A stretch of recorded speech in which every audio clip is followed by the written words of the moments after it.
جیویئر اس دکھ میں تنہا نہیں تھا۔ جب زندہ بچ جانے والے لڑکے جہاز کی اس جگہ میں جو برف کے فرش اور جہاز کی چھت کے درمیان باقی رہ گئی تھی اکڑوں بیٹھے تھے، تو انہوں نے دیکھا کہ ان کے کئی پیارے دوست اور عزیز برف کے نیچے دب چکے ہیں۔ مارسیلو پیریز، ان کا کیپٹن، ان سے جدا ہو گیا تھا۔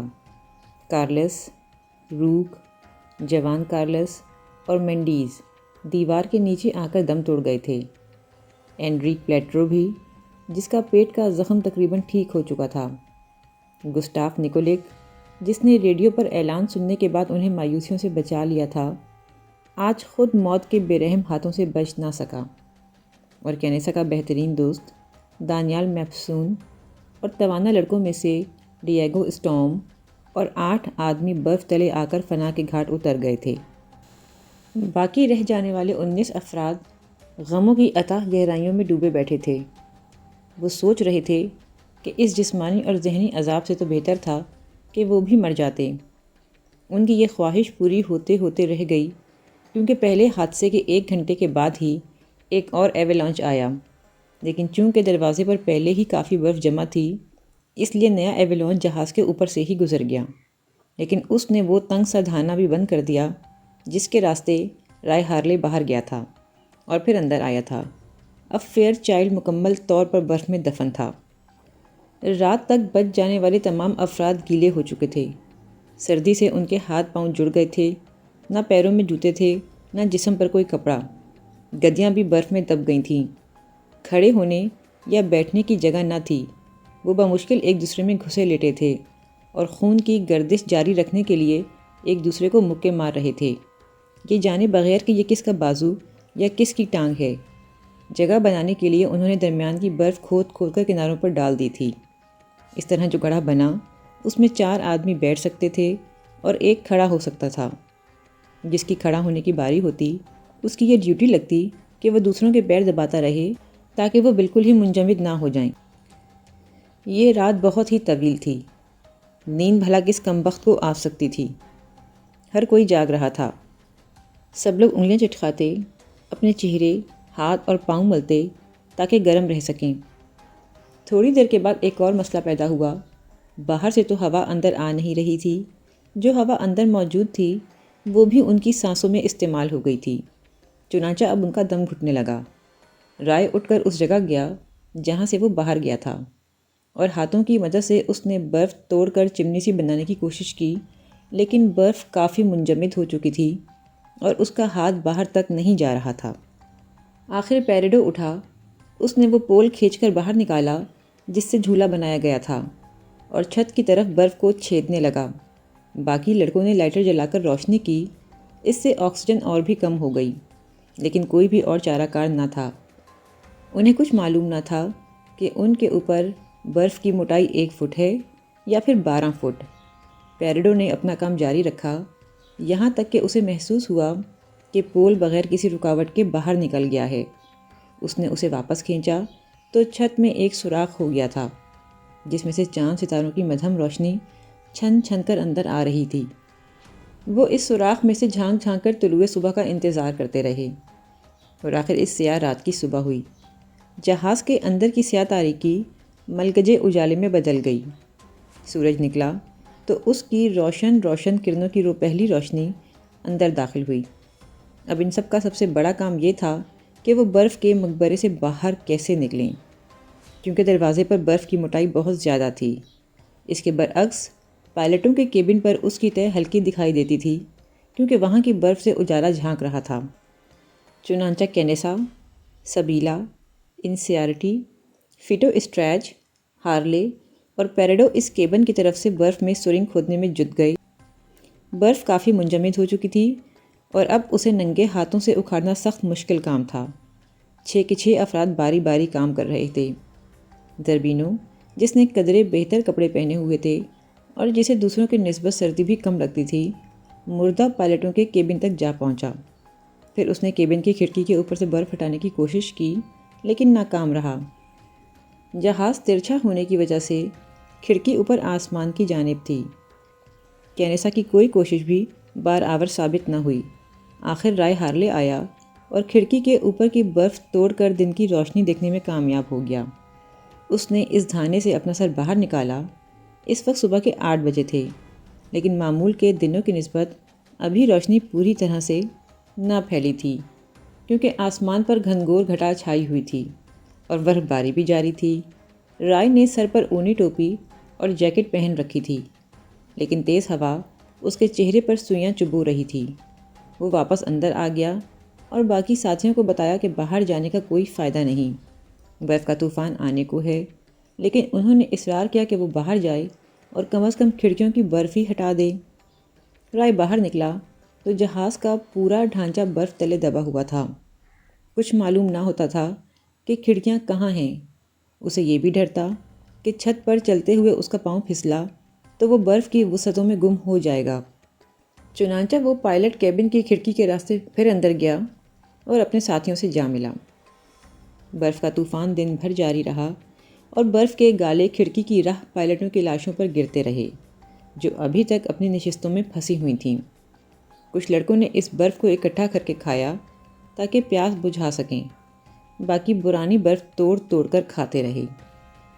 یہ 30 اکتوبر کا دن تھا، نیو ماٹر کارٹی کی 21ویں سالگرہ کا دن۔ لڑکوں نے اسے ایک فالتو سگریٹ دیا اور برف کا ایک کیک بنایا۔ وہ اولڈ کرسچن کلب کا ممبر تھا، نہ رگبی کا کھلاڑی، وہ بس فٹ بال کا شوقین تھا، لیکن اس کے باوجود بس چلتا تو باقی لڑکے اسے یقیناً کوئی تحفہ دیتے، لیکن اس کے بجائے خود نیو ماٹر کارٹی ان کے لیے نئی امیدوں کا پیامبر بن گیا۔ اس نے کہا، جو بدترین حالات ہو سکتے تھے وہ ہم پر آ کر گزر گئے اور ہم ان میں بھی زندہ رہے، اس سے بدتر اور کیا ہوں گے؟ اب صورتحال صرف بہتری ہی میں بدل سکتی ہے۔ اس دن انہوں نے کچھ نہ کیا، وہ بس برف چوستے رہے اور طوفان تھمنے کا انتظار کرتے رہے۔ ان کی گفتگو کا موضوع ایوالانچ تھا۔ انسیارٹی سمیت کچھ لڑکوں کا کہنا تھا کہ ان میں سے جو بہترین تھے وہ بچھڑ گئے کیونکہ وہ خدا کو زیادہ محبوب تھے۔ دوسرے لوگ اس تبصرے پر خاموش رہے کیونکہ انہیں اس میں کوئی تک نظر نہ آتی تھی۔ پیراڈو نے اپنے عزم صمیم کا اظہار کیا کہ جیسے ہی برف کا طوفان رکے گا میں روانہ ہو جاؤں گا۔ اگر ہم اسی طرح انتظار میں بیٹھے رہے تو کسی اور ایوالانچ کے ہاتھوں مارے جائیں گے۔ فیٹو پرسکون لہجے میں بولا، میری تو یہ رائے نہیں۔ اب جہاز برف سے چھپا ہوا ہے، دوسرا ایوالانچ اس کے اوپر سے گزر گیا۔ ہم وقتی طور پر تو اس میں محفوظ ہیں، بلکہ اس بات کا زیادہ امکان ہے کہ ہم باہر چلتے ہوئے کسی اور ایوالانچ کی زد میں آ جائیں گے۔ وہ سب احترام سے فیٹو کی بات سن رہے تھے، کیونکہ ایوالانچ کے بعد سے وہ کافی پرسکون رہا تھا اور اب بھی اس کے چہرے سے وہ گھبراہٹ بالکل ظاہر نہ ہو رہی تھی جو دوسرے چہروں پر صاف پڑی جا سکتی تھی۔ وہ کہہ رہا تھا، مجھے کوئی وجہ نظر نہیں آتی کہ موسم صاف ہونے تک ہم کیوں نہ یہیں انتظار کریں۔ آخر کب تک؟ ویزنٹین نے پوچھا۔ وہ بھی فوری طور پر روانہ ہونا چاہتا تھا۔ الگوٹا بولا، مجھے سینٹیاگو میں ایک ٹیکسی ڈرائیور نے بتایا تھا کہ یہاں 15 نومبر سے برف باری رک جاتی ہے اور موسم گرما کا آغاز ہو جاتا ہے۔ فیٹو نے اپنی رائے دی، 15 نومبر؟ صرف 2 ہفتے باقی ہیں اور زندگی کی امید میں اتنا انتظار تو کیا جا سکتا ہے۔ کوئی بھی اس کے خلاف نہ بولا۔ فیٹو نے اپنے دلائل جاری رکھے، اس وقت تک چاند بھی پورا ہو چکا ہوگا، جس کا مطلب یہ ہوگا کہ ہم رات کو چل سکیں گے جب برف سخت ہو جاتی ہے، اور دن کے وقت سو سکیں گے جب سورج کی وجہ سے موسم قدرے گرم اور آرام دہ ہوتا ہے۔ وہ دن بھی انہوں نے بغیر کچھ کھائے پیے گزارا۔ رات کو جب وہ ایک دوسرے میں گھسے لیٹے تھے تو سب نے کارلیٹوس کے ساتھ مل کر نظم پڑھی۔ اگلے دن 31 اکتوبر کو اس کی 19ویں سالگرہ تھی۔ بہترین تحفہ جس کی وہ ان حالات میں خواہش کر سکتا تھا یہ تھی کہ موسم صاف ہو جائے، لیکن دوسرے دن جب اس نے کھڑکی سے باہر جھانکا تو دیکھا کہ برف باری بدستور جاری ہے۔ وہ واپس آیا اور پیشن گوئی کی کہ آئندہ 3 دن موسم سخت خراب رہے گا اور اس کے بعد 3 دن روشن اور صاف ہوں گے۔ سخت سردی نے ان کے گیلے کپڑوں کے ساتھ مل کر انہیں ادموا کر دیا تھا۔ پچھلے 2 دنوں سے انہوں نے کچھ بھی نہیں کھایا تھا اور اب بھوک سے ان کی آنتیں کل ہولہ پڑ رہی تھیں۔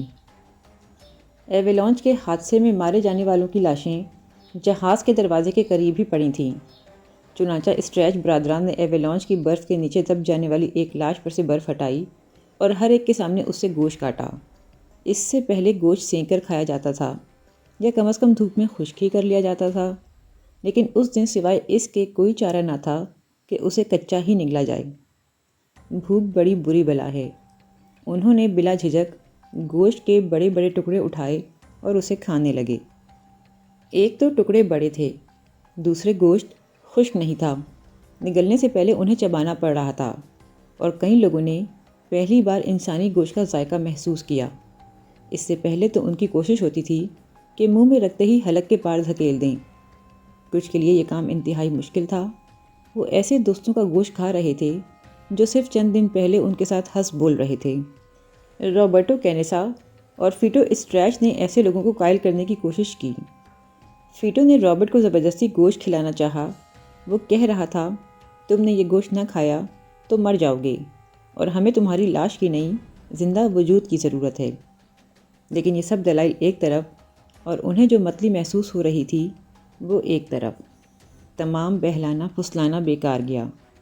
ایڈورڈ انسیارٹی اور ٹرکاٹی گوشت نہ کھا سکے اور ان کی جسمانی حالت مزید ابتر ہو گئی۔ 1 نومبر کو پونچو ڈیلگاڈو کی سالگرہ تھی۔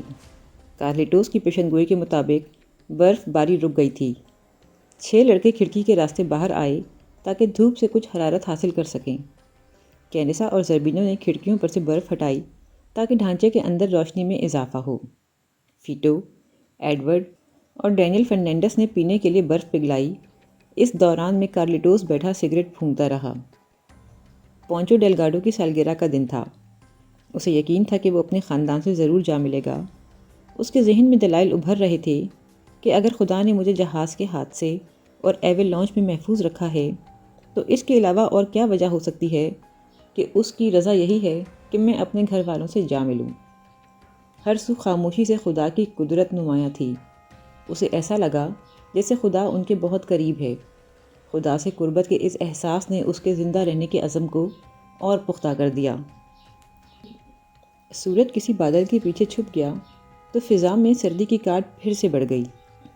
6 کے 6 افراد دوبارہ جہاز میں داخل ہو گئے۔ آنے والے دنوں میں موسم صاف رہا۔ زندہ بچ جانے والوں میں سے جو قدرے توانا تھے وہ کسی نہ کسی کام میں جتے رہتے۔ بڑی جدوجہد کے بعد انہوں نے جہاز کے پیچھے سے ایک اور سرنگ کھود نکالی۔ ٹین کے ٹکڑوں اور پلاسٹک کے ٹوٹے ہوئے حصوں سے وہ آہستہ آہستہ برف کھرچتے رہے۔ اس دوران میں انہیں برف میں دبی ہوئی چھوٹی موٹی چیزیں بھی ملتی رہیں۔ برف میں سرنگ نکالنے کے بعد انہیں جہاز کے اندر کی برف اور ایویلانچ میں دب جانے والی لاشیں باہر نکالنی شروع کر دیں۔ برف پتھروں کی طرح سخت تھی اور پلاسٹک اور ٹین کے جن ٹکڑوں سے وہ برف ہٹانے کا کام لے رہے تھے ظاہر ہے اس کام کے لیے ناکافی تھے۔ کچھ لڑکوں نے ایویلانچ کے وقت اضطراری کیفیت میں ہاتھوں سے چہرہ ڈھانپ لینا چاہا ہوگا۔ برف میں گھر کر ان کی لاشیں اسی حالت میں منجمد ہو گئی تھیں اور انہیں ہاتھ لگاتے ہوئے بھی خوف آ رہا تھا۔ یوں لگتا تھا کہ وہ ابھی بول پڑیں گے۔ جب خوف پر قابو نہ پایا جا سکا تو نائلون کی رسیاں لے کر ان لاشوں کے بازوؤں میں سے گزاری گئیں اور گھسیٹ کر انہیں باہر لے جایا گیا۔ جو لاشیں جہاز کے دروازے کے پاس برف میں دبی ہوئی تھیں اسی حالت میں چھوڑ دی گئیں، کیونکہ آئندہ ایویلانچ کے خطرے کے پیش نظر دروازے کی برف نہیں ہٹائی گئی تھی۔ یہ بھی سوچا گیا کہ یہ لاشیں خوراک کے محفوظ ذخیروں کے طور پر وہیں چھوڑ دی جائیں، کیونکہ جہاز کے حادثے میں مرنے والوں کی تمام لاشیں ایویلانچ کی برف تلے گہری دفن ہو گئی تھیں، اور یہ خطرہ تھا کہ ایویلانچ میں دب کر مرنے والے افراد کے مردہ جسم کسی اور ایویلانچ کی برف تلے آ کر ان کے ہاتھ سے چلے نہ جائیں۔ حفظ ما تقدم کے اس احساس کے تحت جب وہ شام کو اندر آتے تو کوئی پسلی، بازو یا ران وغیرہ داخلے کی جگہ کے قریب ہی رکھ چھوڑتے کہ اگر خراب موسم ہونے کی صورت میں وہ باہر نہ نکل سکیں تو ہاتھ بڑھا کر یہ کھانا تو اٹھا سکیں۔ جہاز کے ڈھانچے کو قابل رہائش بنانے میں کوئی 8 دن صرف ہوئے، اور اتنی جدوجہد کے بعد یہ حالت تھی کہ ڈھانچے کی دونوں دیواروں کے ساتھ برف کی ایک تہہ جمی ہوئی تھی، اور ابھی بھی جتنی جگہ انہیں میسر آئی تھی وہ خاصی تنگ تھی۔ اب انہیں ایویلانچ سے پہلے کا وقت یاد آتا تو آہیں بھرتے اور کہتے، ان دنوں ہمارا خیال تھا کہ ہم انتہائی ابتر حالت میں رہ رہے ہیں، لیکن ان دنوں کے مقابلے میں تو وہ عیاشی تھی عیاشی۔ ایوالانچ سے انہیں ایک فائدہ یہ ہوا تھا کہ فالتو کپڑے جو انہوں نے ایوالانچ میں مرنے والوں کے جسموں سے اتار لیے تھے، اس احساس کے تحت کہ خدا ان کی مدد تبھی کرے گا جب وہ اپنی مدد آپ کریں گے، زندہ رہنے والوں نے نہ صرف خود کو آرام دہ بنانے کی بھرپور کوشش کی بلکہ وہ آئندہ نجات کی راہیں تلاش کرنے کی منصوبہ بندی بھی کرنے لگے۔ ایوالانچ سے پہلے یہ بات طے پا چکی تھی کہ ان میں سے توانا اور تندرست افراد پر مشتمل ایک پارٹی چلی کی طرف روانہ ہوگی۔ شروع میں ان کی آراء مختلف تھیں۔ ایک گروپ کا خیال تھا کہ مدد کی تلاش کے لیے ایک بڑی پارٹی روانہ کی جائے تاکہ وہ مل جل کر ایک دوسرے کا حوصلہ بڑھاتے ہوئے کسی منزل تک پہنچ سکیں، جبکہ دوسرے گروپ کا خیال یہ تھا کہ اگر یہ پارٹی 3 یا 4 افراد پر مشتمل ہو تو ساتھ لے جانے والی خوراک زیادہ دن ان کا ساتھ دے سکے گی اور مختصر پارٹی کے لیے کپڑے وغیرہ بھی زیادہ مہیا کیے جا سکتے ہیں۔ ایوالانچ کے بعد جو موسمی صورتحال رہی اس کے پیش نظر دوسرے گروپ کی رائے زور پکڑتی گئی اور یہ طے پایا کہ 4 یا 5 افراد اس مہم پر بھیجے جائیں گے۔ انہیں زائد خوراک دی جائے گی، سونے کے لیے بہترین جگہ دی جائے گی، گوشت کاٹنے، برف پگھلانے اور کیبن کی صفائی کے تمام کام انہیں معاف ہوں گے۔ وہ صرف آرام کریں گے اور اپنی صحت کی طرف توجہ دیں گے تاکہ جب برف پگھلنے لگے اور موسم گرما شروع ہو تو وہ زیادہ صحت مند، مضبوط اور توانا ہو چکے ہوں تاکہ راستے کی مشکلات جھیلنے کے قابل ہو سکیں۔ سب سے پہلی بات جو ان مہم جو افراد کے انتخاب میں پیش نظر تھی وہ ان کی جسمانی حالت تھی۔ وہ لوگ جو حادثے میں محفوظ رہ گئے تھے بعد میں کسی نہ کسی مصیبت کا شکار ہو گئے۔ زربینو جب سے پہلی مہم سے لوٹا تھا آنکھوں کی تکلیف میں مبتلا تھا اور اس کی بینائی ابھی تک بحال نہیں ہو سکی تھی۔ انسیارٹی کے پہلوں پر آبلے پڑے ہوئے تھے۔ سبیلا اور فرنینڈس اگرچہ ٹھیک ٹھاک تھے لیکن کھلاڑی نہ ہونے کی وجہ سے رگبی کے کھلاڑیوں کے نسبت کمزور تھے۔ ایڈورڈ شروع میں تو خاصا توانا تھا لیکن ایوالانچ کے بعد سے اسے جو گوشت سے گھن آنی شروع ہوئی تھی تو وہ بھی کمزور ہو گیا تھا۔ اب انتخاب پیریڈو، کینیسا، ہارلے، پیس، ٹرکاٹی، ویزنٹین اور فیٹو اسٹریچ کے درمیان رہ گیا تھا۔ ان میں سے کچھ دوسروں کی نسبت اس مہم کے معاملے میں خاصے جوشیلے تھے۔ پیریڈو کی تو یہ حالت تھی کہ اسے اس مہم کے لیے منتخب نہ بھی کیا جاتا تو وہ خود ہی روانہ ہو جاتا۔ ٹرکاٹی کو یقین تھا کہ اسے مہم میں ضرور شامل کیا جائے گا۔ اس سے پہلے 2 مہم میں شامل ہو کر وہ اپنی جسمانی مضبوطی اور بہتر قوت ارادی کا ثبوت دے چکا تھا، اس لیے باقی لوگوں کا بھی یہ ایمان ہو چلا تھا کہ اسے اگر مہم میں شامل کیا گیا تو ضرور کامیابی نصیب ہوگی۔ کینیسا دوسروں کی نسبت زیادہ سوچتا تھا۔ وہ ان خطرات اور مشکلات پر غور کر رہا تھا جو مہم کی صورت میں انہیں پیش آنے والی تھیں، لیکن اپنے زرخیز دماغ اور دوسروں کی نسبت بہتر جسمانی حالت کی وجہ سے وہ سمجھتا تھا کہ مہم پر جانا اس کے فرائض میں شامل ہے۔ فیٹو اسٹریچ نے بھی جانے کی رضاکارانہ پیشکش کر دی۔ یہ پیشکش اس نے اخلاقی ذمہ داری کا ثبوت دیتے ہوئے کی، وگرنہ اس کا اپنا خیال تھا کہ مہم پر جانے کی نسبت ڈھانچے میں رہنا زیادہ محفوظ راستہ تھا، لیکن آنے والے دنوں میں اسے بواسیر نے آ لیا اور اس طرح مہم کے لیے جانے والوں میں سے اس کا نام خود بخود خارج ہو گیا۔ اس کے دوسرے چچا زاد بھائی اس کے پیچھے رہ جانے سے خوش تھے۔ باقی 3 یعنی پیس، ہارلے اور ویزنٹین جانے کے لیے تیار تھے اور وہ جسمانی طور پر اس قابل بھی تھے، لیکن باقی لوگوں کو ان کی قوت ارادی اور ذہانت پر اعتماد نہیں تھا۔ چنانچہ طے یہ ہوا کہ ان تینوں کو ایک روزہ آزمائشی مہم پر بھیج کر آزمایا جائے۔ ایوالانچ کے بعد چھوٹی موٹی پارٹیاں مختلف سمتوں میں روانہ کی گئی تھیں۔ فرینکویس اور انسیارٹی 300 فٹ کی بلندی تک گئے تھے۔ وہ ہر 10 قدم پر بیٹھ جاتے اور سگریٹ پینے لگتے۔ ٹرکاٹی الگوٹا کے ہمراہ جہاز کے ٹوٹے ہوئے بازو تک گیا تھا۔ زیادہ گوشت نہ کھا سکنے کی وجہ سے اس کی حالت بھی غیر ہوتی جا رہی تھی۔ ایوالانچ کے 7 دنوں بعد پیس، ہارلے اور ویزنٹین خود کو مہم کا اہل ثابت کرنے کے لیے صبح 11 بجے آزمائشی مہم پر روانہ ہوئے۔ ان کا ہدف یہ تھا کہ وہ وادی کی نشیب کی طرف نظر آنے والے بڑے پہاڑ تک جا کر واپس آئیں۔